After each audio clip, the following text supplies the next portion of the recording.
இன்றே டவுன்லோட் செய்து உங்கள் ஃபேவரட் ஷோக்களை என்ஜாய் பண்ணுங்க. மாமா கண்டிப்பா சரியாயிடுவாரு.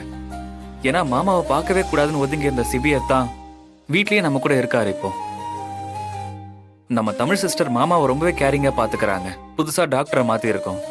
ட்ரீட்மெண்ட்டும் புதுசா ஆரம்பிக்க போறோம். இது எல்லாத்தையும் விட நீ உன் அப்பாக்காக இவ்வளோ ஃபீல் பண்றல வர்ஷினி. அவர் உனக்காக கண்டிப்பா குணமாகி வருவாரு பாரு. தேங்க்ஸ் சேது. நீ நீ பேசும்போது மனசுக்கு ரொம்ப நம்பிக்கையா இருக்கு. என்கிட்ட இதுக்கு தேங்க்ஸ் சொல்லணும். இது என் கடமை. நான் வேற யாரவா என்ன? இல்ல, அப்பாக்கு இப்படி ஆகவும் நான் ரொம்ப லோன்லியா ஃபீல் பண்ணேன். நீ இப்ப பேசுறது எனக்கு ரொம்ப தைரியமா இருக்கு. இங்க பாரு, உனக்கு என்ன கஷ்டமா இருந்தாலும் அது என்னவா இருந்தாலும் எப்ப வேணாலும் என்கிட்ட நீ ஷேர் பண்ணிக்கலாம்.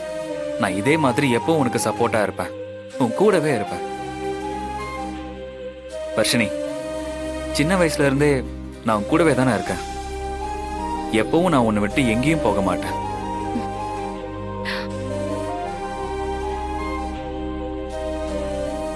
எப்பவும் நான் உன்னை சுத்தி சுத்தி தான் வரேன். உன்னோட சின்ன சின்ன சந்தோஷம் தான் என்னை சந்தோஷமா மாத்தும்.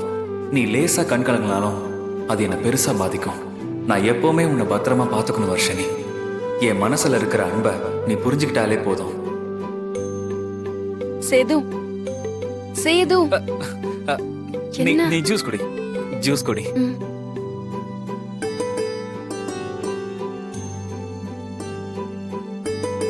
இங்க பாரு வர்ஷினி, மனசை போட்டு குழப்பிக்காத. நீ ரெஸ்ட் எடுக்கிறியா இல்ல நம்ம வெளியே எங்கேயாவது போயிட்டு வரலாமா? இல்ல, நான் ரெஸ்ட் எடுக்கிறேன். வேற ஏதாச்சும்னா உன்னை கூப்பிடுறேன். சரி, குடிச்சிரு, கொஞ்சம் தான் இருக்கு. போதுமா? சரி சரி, வரேன். நீ ரெஸ்ட் எடு.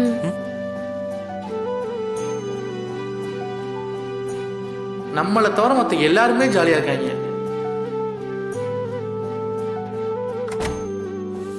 சரி ப்ரோ, என்ன அத்தை பொண்ணுக்கு ஜூஸா? ப்ரோ, அப்போ இந்த வீட்டுல புதுசா ஒரு லவ் ட்ராக் ஓபன் ஆயிருக்கு. இதை நான் கவனிக்கவே இல்லையே. ப்ரோ, இது புதுசுலாம் இல்ல ப்ரோ, ரொம்ப பழசுதான். எப்பவுமே அவ மட்டும்தான் எனக்கு. என்னோட ஃபர்ஸ்ட் லவ், கரண்ட் லவ் எல்லாமே அவதான். கொஞ்ச நாள் விலகி இருந்ததுல அவளும் என்னை விட்டு ரொம்ப தூரம் போயிட்டான். இந்த மாதிரி கஷ்டப்படுற நேரத்துல பக்கத்துல இருந்தா தானே அவளுக்கும் என் மேல கொஞ்சம் பிரியம் வரும். கரெக்டா ரூட்டை முடிச்சு போய்கிட்டு இருக்கியே. அடேங்கப்பா, ஏன்டா உனக்கு வெக்கப்படலாம் தெரியுமாடா? அதுவும் சரிதான். அப்ப இந்த வீட்டுல எனக்கு மட்டும்தான் ஆள் இல்ல. என்னடா சோதிக்கிறீங்க பாருங்க.